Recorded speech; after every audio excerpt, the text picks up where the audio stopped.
pretty efficient. Shit makes life a lot easier, doesn't it? It really does. Heck yeah, it's all about you guys. I can make things as easy as you can for you guys. We appreciate That's you being awesome. accountable. Oh, that's good stuff. Well, I guess how was your first practice back here as full-time coordinator? Well, a couple things that was worked out really well was being an analyst here last year. I was in a good situation last year and was back in town, so I was able to be down here with Coach Frost and everyone, the entire staff. So I was around the players. So being around them, so they know who I am. Wasn't able to coach on the field or anything last year, but at least the players knew who I was. I have some ideas about them. I know a lot of their redeeming qualities about the current players, and so that helped us a bunch to have that to get started with for us right there. So, and then we were able to have some meetings prior to us actually getting going and kicking it off today at that. So we had a chance to have 4 meetings already just within our confines of what we can do NCAA-wise. So we had a chance to kind of get things up and started. So those guys transitioned very, very well today into practice. From your perspective last year, I mean, obviously you weren't on the field coaching it, but what went wrong with special teams from your vantage point? Was it as bad as some people made it out to be, or was it maybe a few glaring Well, a couple mistakes? things with it is the first thing I said, I'll address this right now. Like I talked to the team, is that we always talk about things. It's all about the ball. And the first thing we did in the special teams meeting also is we buried the ball right from last year. At that, this is a whole different team. We have an entire different team playing. So I don't ever go back, and we'll do some teaching things off of last year, some certain clips like that. But they'll never be one time out of my mouth. Remember last year? Do you remember last year's situation? Remember last year? Last year's over, and I'm not dealing with that at all. And that's been kind of the theme from the head coach on down. Now with it, you have some evaluations, and usually it comes down to hitting the ball. Were some things that I was able to evaluate from last year, which means those who punt it and those who kick it. At certain times, obviously, that's not a big surprise. We had opportunities to make some field goals, opportunities to make some critical punts. At some times, it's been very good for us. There's a lot of core things that were done really, really well, and it didn't show up well enough. And so we're going to keep busting our tail to get those things right. Do you want more starters on special teams? I think Scott mentioned that, unless I misheard him. Starters or put it this way, the best player for that spot has to be able to play. And sometimes those are LRPs, limited role players, which have starting abilities, enough talent to be able to beat that and be able to do certain things, and also having starters also. The only way you have culture on your team is your best players have to be your hardest workers, period. And so everyone is available on special teams. There is no one that's they're not available. Quarterbacks pretty much stay off of that, but even a couple of those we ran down on kickoff today. And so we're using everybody there is for us right there. So, we talk about all the time like that. If we drill it, we film it, and if we film it, we watch it. So we watch every step. I mean, every single snap. There was a lot of snaps today. We took a lot of individual reps like that. There was a lot of individual things done, and every single thing gets evaluated. What QB ran down? Masker. Yeah, did a nice job for us. Yeah, green jersey. You've obviously added some key specialist guys, and I know Timmy's not here yet, but Buschini, what jumped out about him is just. Well, a couple things with Brian that stands out to us is one, he has done it on the field.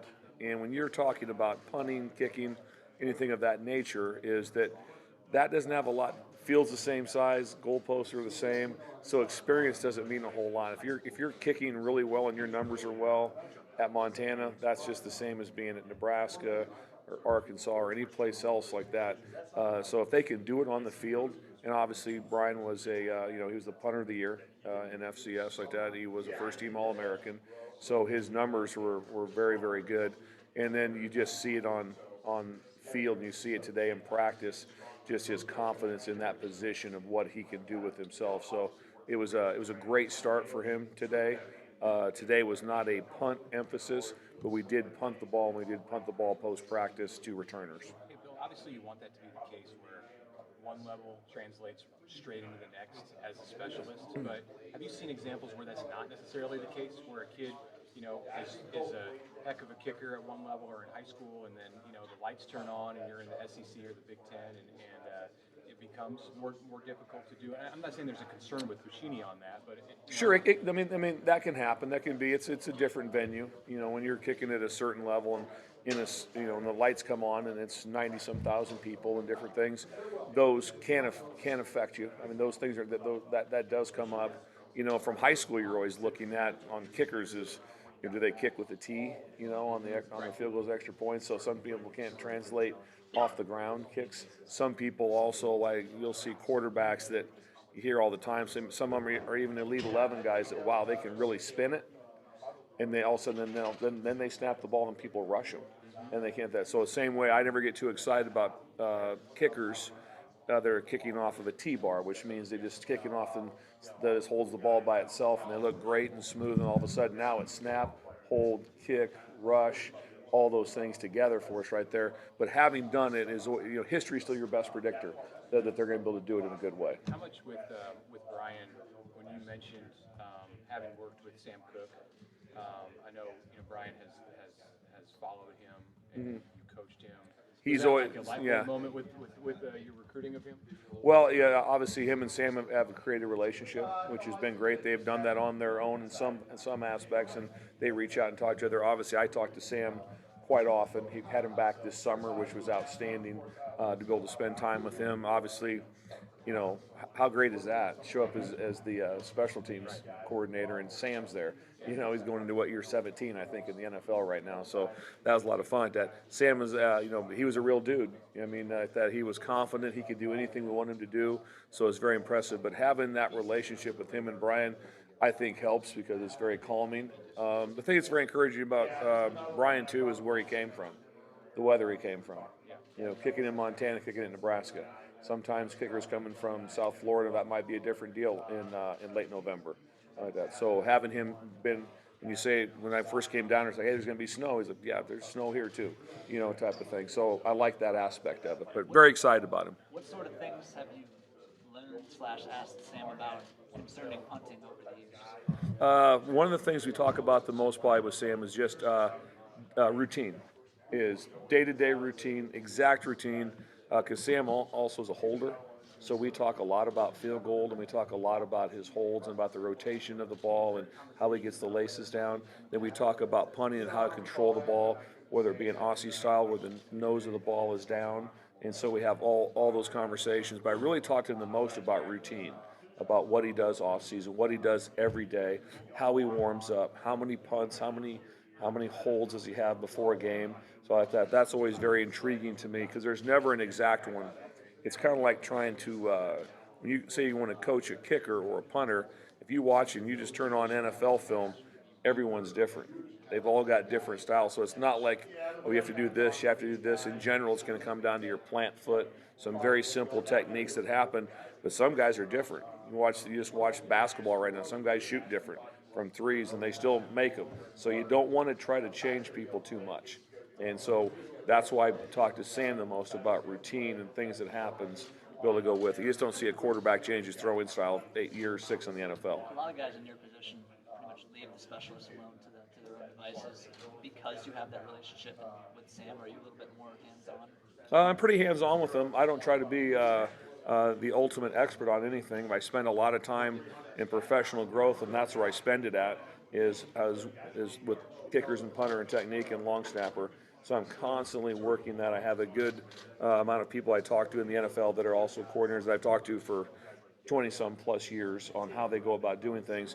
So I am very hands-on with them, but at some point in time, it's not, everything is critiqued like this. Sometimes you got to let them do their thing, unless you see something they got away with, which means they may make a kick or do something well, and you know that they didn't do things the proper way, and it's going to haunt you if you let it go. Obviously, as an analyst, there's only so much you can do. Only so much you could do last year. What was it like for you to watch some of the special teams mistakes that those guys made, knowing that you can't fix all that right away? Yeah, like I said, last year's last year.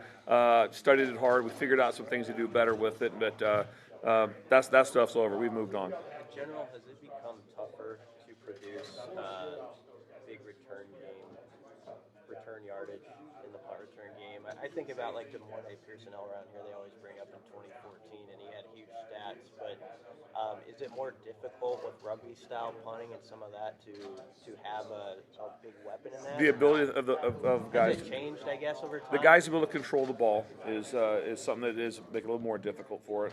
Obviously, like that person. I always say that's why I led off my meeting special teams the other day with it goes my wife, my daughters, and the punt returner.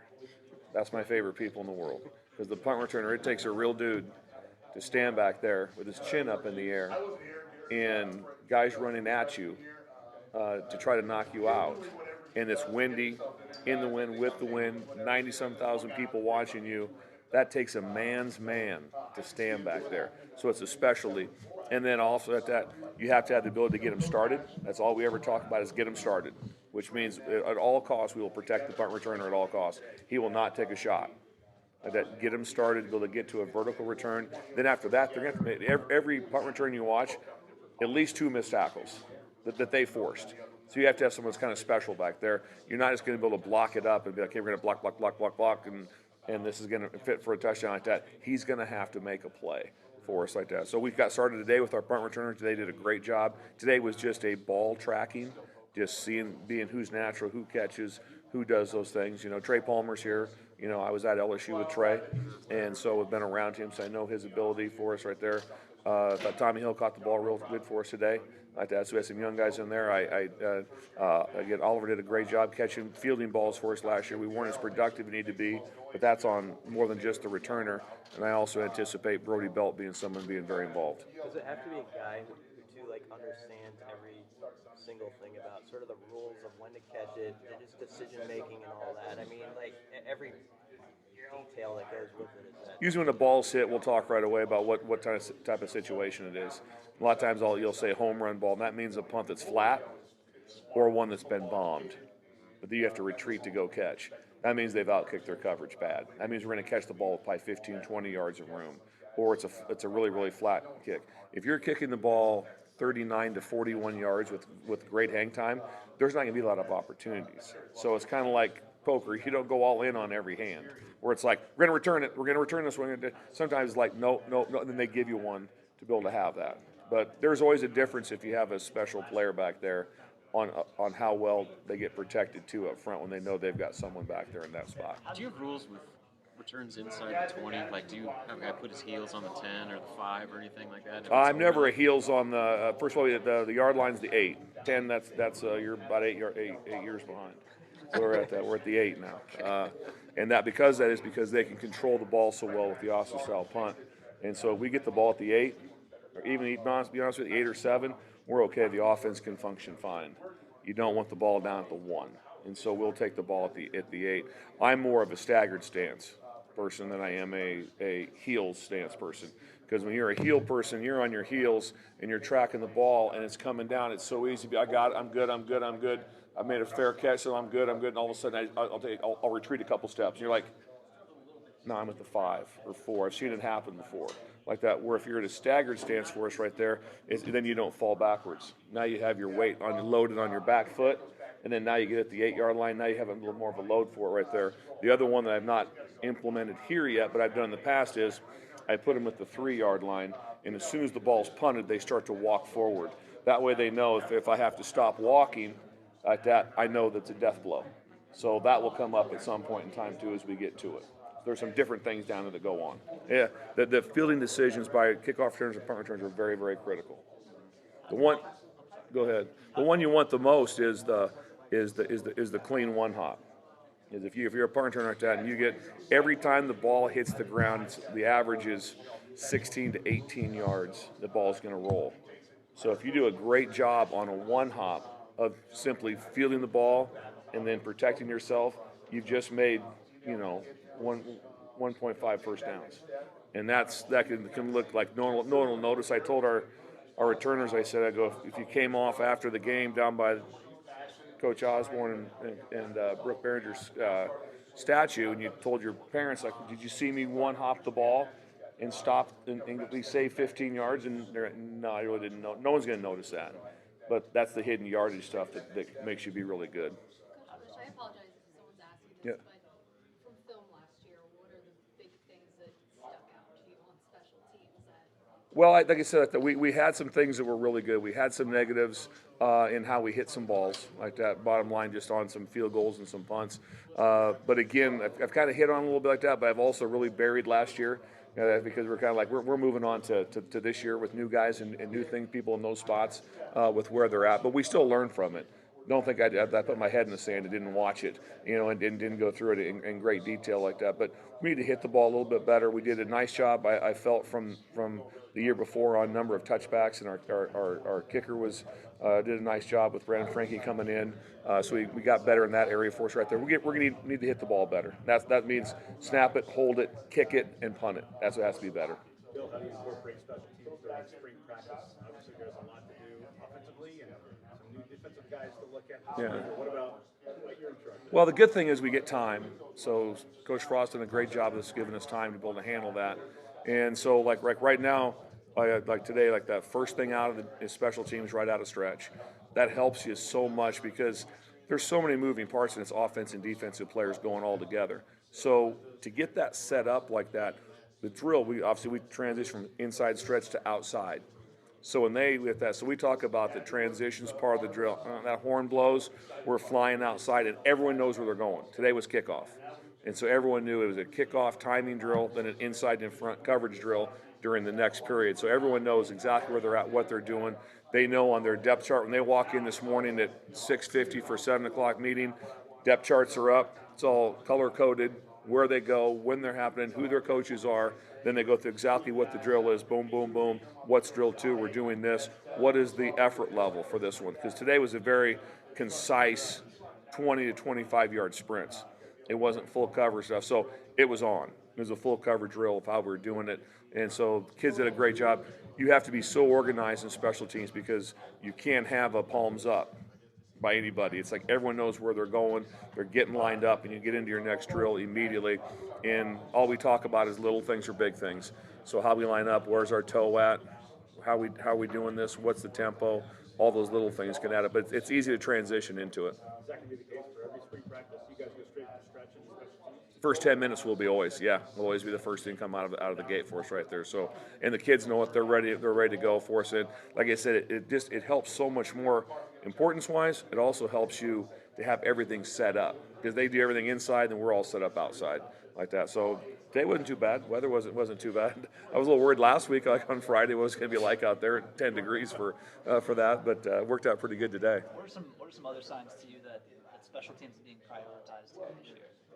Well, I think across the board, no one is, everyone understands that things haven't went well. I just doing the research, I think it's been for a while. I think it's been a few years of that things have not been great. I know Coach Frost has said it out loud and up front like there. So I do feel that there is such a strain by this group. You don't understand what kind of good kids we have now. We got some guys, I mean, you talk about guys that strain, guys that care about this program. Every fact that I think things that are hard on them, and so when you have such an invested group like we have an invested group.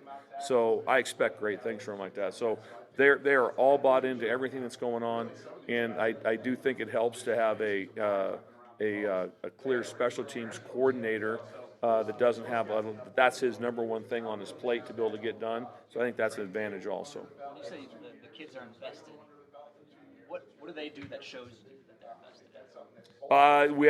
We've had several meetings already, and obviously had one today at that. So we have a rule. Hey, 7 o'clock. There's not like this crazy rule of they like getting kicked off the team, but at 6:59 the doors are shut, then we roll, and so like that. So I had to stall to 6:59 today because everyone was there at 6:49, ready to go, and so they're all there. They're set. They know how to sit.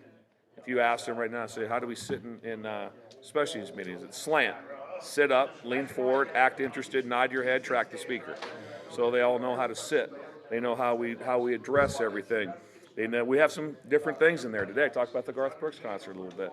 Like that. What'd you say about it? What's that? What'd you say about it? First of all, I was really happy. Wasn't it fun? Did you go to it? I didn't. Yeah, it was I just got outstanding. here. Oh, you should have went. It was outstanding. It was fun. I talked about it. I said I sat right up front me and my wife, who sat right up front, that we're probably 2 or 3 things away from Garth Brooks. It was awesome. So I was fired up. So I was into it. I'm singing, doing everything, you know, like that. Up, clap, whatever like that. There's another couple over there, same age, nice people, I'm sure. But they just sat and watched the concert, never got up, they just watched the concert. So I go, big difference is if you're in this meeting, like that, the same way you're in that, to go to the concert, like that, don't confuse attendance with accomplishment. Just attending this meeting, just attending practice, just attending the drill doesn't mean anything like that. You have to accomplish like that. So we talked a big part about that. So I'm always tying weird stuff in to try to keep them interested in different stuff like that.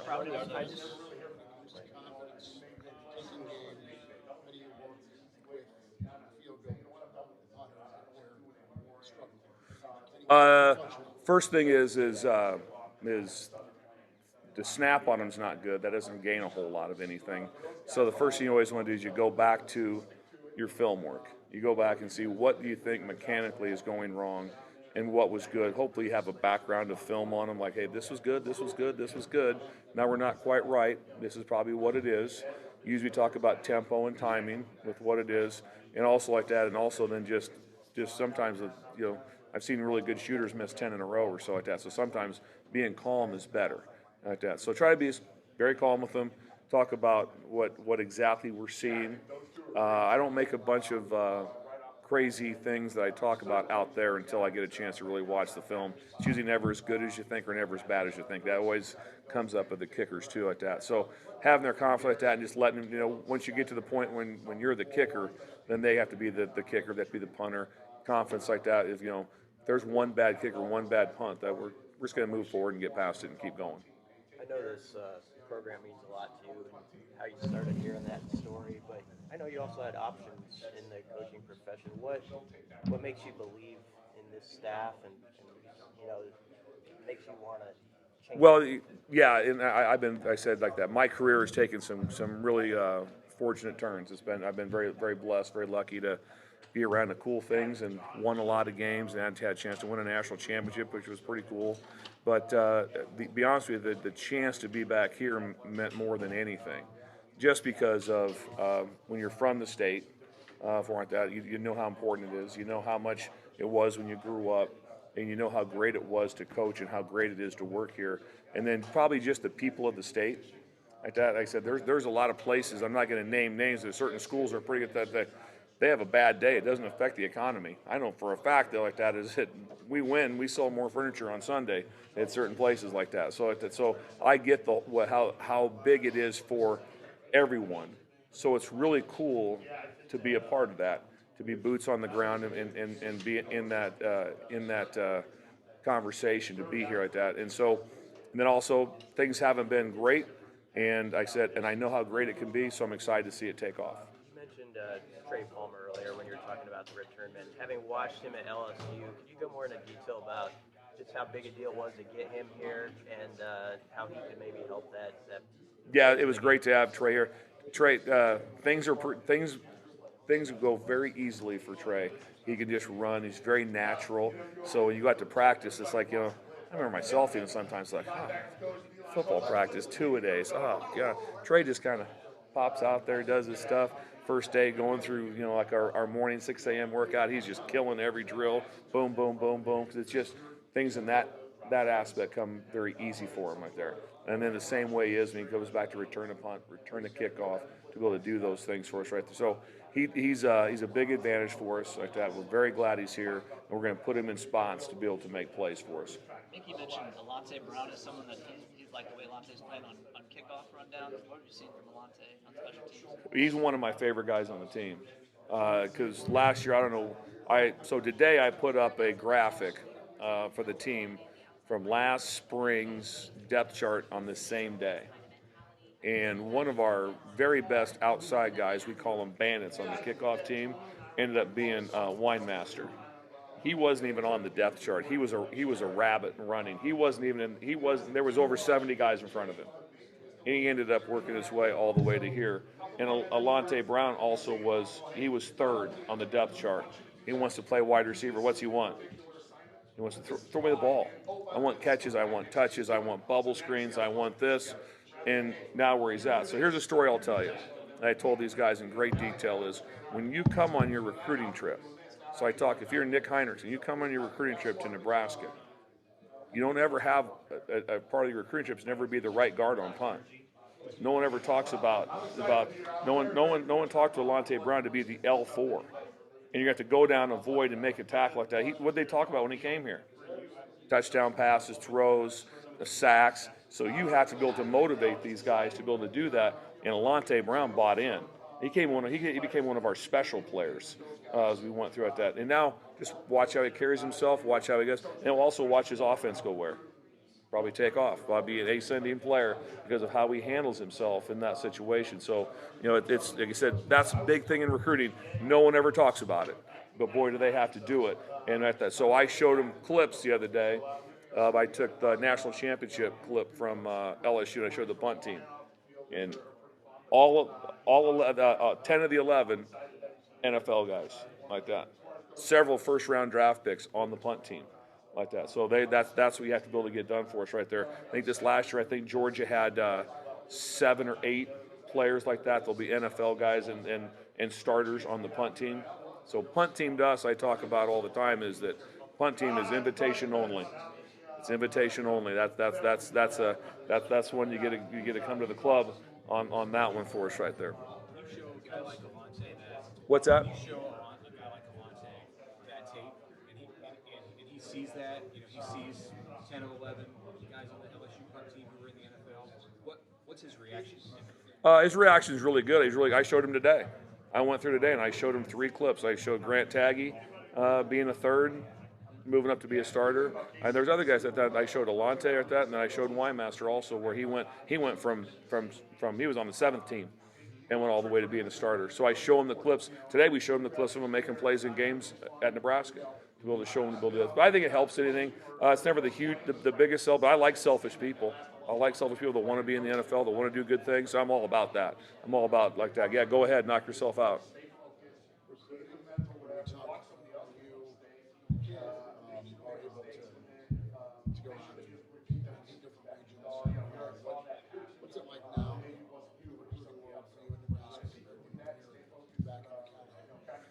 Well, it's changed a little bit. I still say this: recruiting's recruiting, and so I've always felt like that. What I always try to do the first thing out of the gate is try to have likability, try to get the recruit to like you. That way you can talk to them. That way they answer your call. That way they text you back. That gives you a chance to have things going for us that way. So the difference for us is it's probably a little bit more position recruiting, more so like when I was here. I recruited offensive linemen. I recruited I recruited every position that there was. Now I was coaching on defense also at the time like that. But there's a lot of different spots. It's really more specialized now because you talk to these recruits so much. Now, where before, you go back to year 1 of me recruiting like that. You talk to them once a week, and 1 phone call a week. Even this time of year, you couldn't even call them. Now you can text them and call them and talk to them all the time. So the conversation is so much more. So you have to have a lot in your tank of what you're going to be presenting to them, talking to them about all the different things. But in the end, they still like football the most. Even though there's all these different things that are going on, they still like football the most and having success in football and be able to have a great academic and plan for them on the field here to be able to get things done. But it's the most important thing you do on the team. Period. It haunts you every day. If you have all the whatever's good and whatever's bad, usually comes back to one thing: it's recruiting.